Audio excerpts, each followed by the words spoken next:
Hope I'm audible. Yes, sir. So only 27 people have joined, okay? Anyway, we go ahead, okay? We'll not wait for others.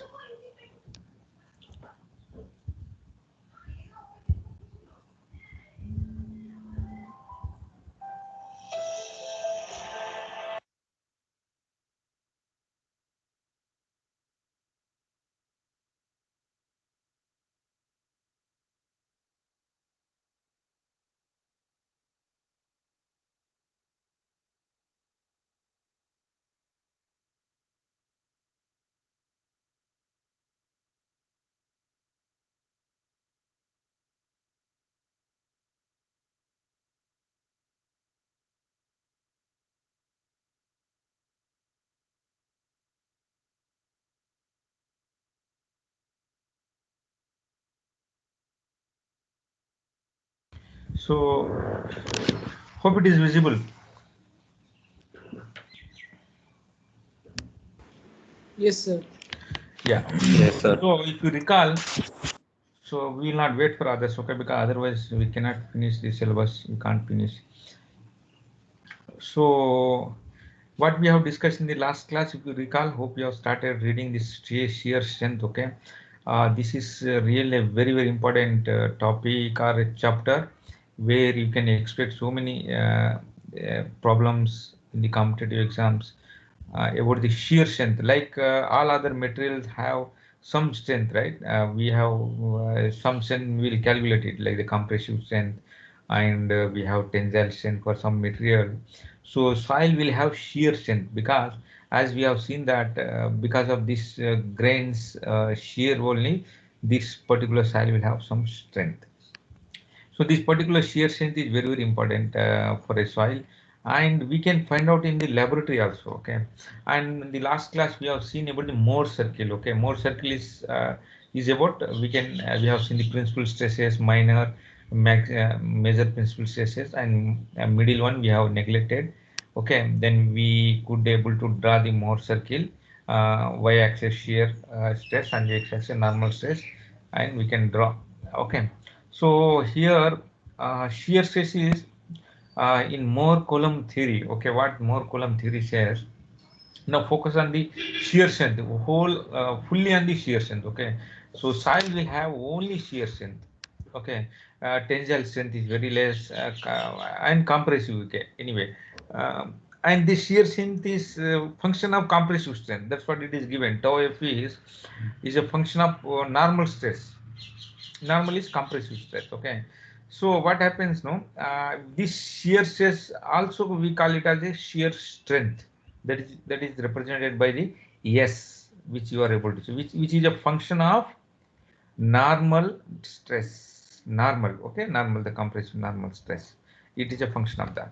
So what happens now, so you may ask me how this particular soil will fail actually.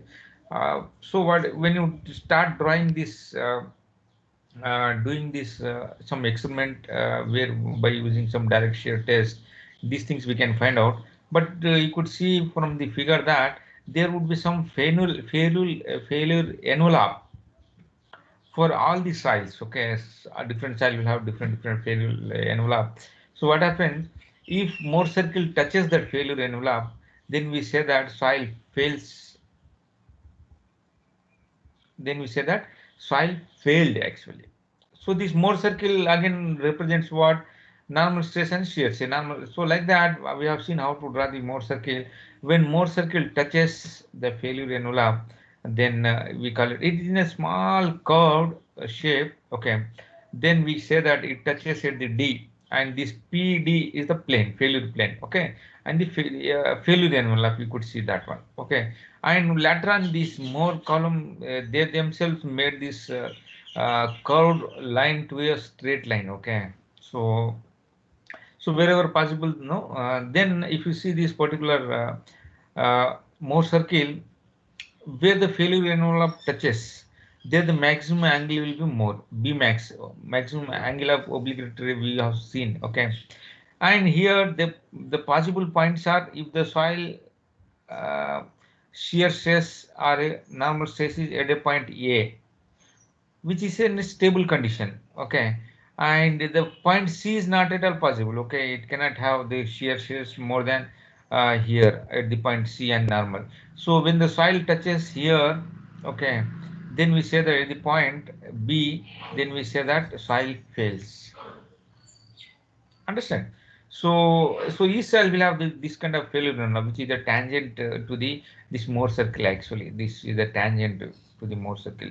So at the point A, the possible points are possible. Okay, okay, soil can have shear stress and the normal stress, but possible there's no possibility of point C.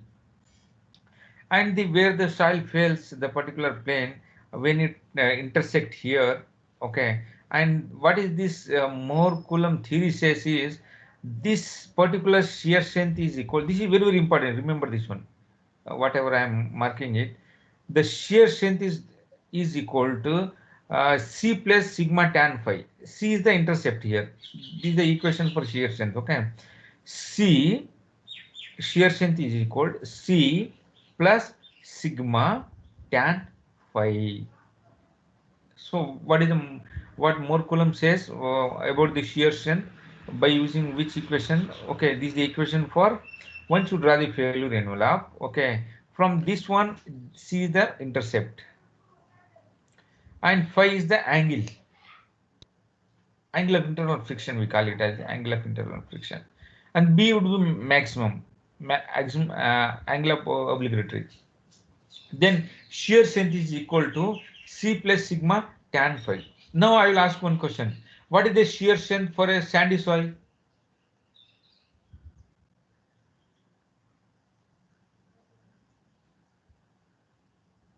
Pure sand, cohesionless soil.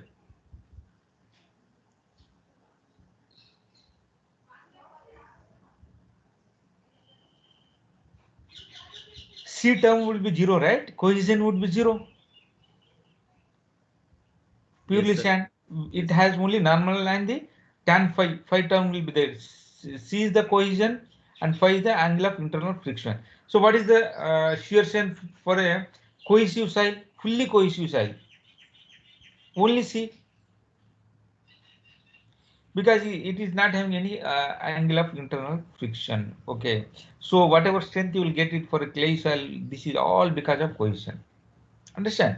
So likewise, this Mohr Coulomb says shear strength of a soil can be defined as, remember that one, C plus sigma tan phi. Again, he has what he has done is here this C and the tan, whatever sigma, whatever we're seeing here is the total stress. We have seen in our previous chapter what is total stress and what is the effective stress. Okay, later on he says again it is own work only, own research work only, what he has defined as this particular equation can be written as C dash plus sigma dash tan phi. That means these are the effective parameter. What he says, C dash and phi dash are the coefficient